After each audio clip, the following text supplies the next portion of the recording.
I mean, if we think about, the last kind of year in terms of protest action, whether you were on your phone, whether you were on the streets, I think also a lot of things came up in terms of even just genderized kind of living in South Africa. And I think, I don't know if you guys agree, that there comes a point where we have to realize that there's a lot we missed out on, and that it wasn't just a race issue, and patriarchy is a huge issue in this kind of arena. How do we address that without, it feeling like I'm stealing the struggle for myself? A lot of the time people are stealing, feel like the cause is being taken into different directions, but there's a lot to fight at the moment.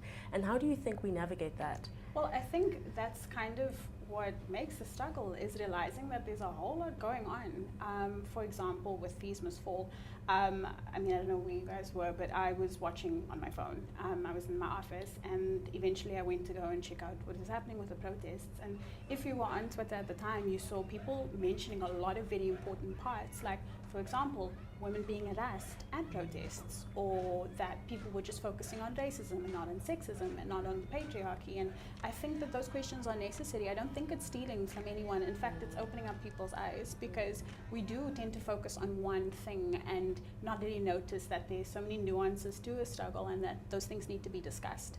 And for me, I think the most important thing was just learning that there's so much going on, and that you kind of have to take that into consideration. There's never just one kind of topic, So ladies, it's quite a difficult question to ask, and also knowing that freedom is a very changing and nebulous concept. But for you personally, what would you say freedom looks like for yourself, and kind of ongoing? What do you want kind of South Africa to form into eventually? That's it's sort of a thing. Yeah. Well, I mean, again, I have to acknowledge my privilege as a white person, and that's really difficult. It's a really difficult question to grapple with, because I don't, as an activist, I can definitely see the contrasts within South African society, but I don't personally feel them as harshly as as perhaps the rest of the panelists would. But for me, I just think, without trying to, I mean, it's an election year, without trying to sound like politically rhetorically, just to remove all the barriers that perhaps hinder development for any individual, regardless of what intersecting power dynamics they embody. I think that would be my. I mean, I think if I think about it specifically, being the person that I am, being the gender that I am, I think the biggest part for me is just like feeling safe. That for me is freedom, just the basic idea that. So I'm lucky in that I feel safe now, and that I've got job security and that very that sort of very basic tangible kind of freedom. But I think in an intangible freedom, it would just I just wish I felt safer in South Africa.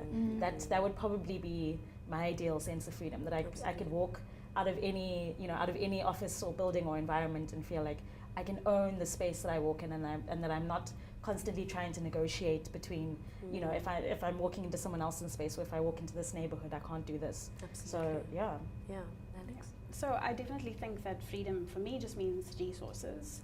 It means allocating resources. It means that that Rainbow Nation idea isn't just an idea, and that, for example, if you are going to a private school, or you're going to a government school where there's predominantly colored children or black children, that there's that interaction between people, and that spreading of resources, so that I know that getting my matric isn't a miracle, leaving my house and knowing that I'm not going to get shot isn't a miracle. I think freedom means a lot of things, and definitely I hope that that's something that we get to see in this lifetime.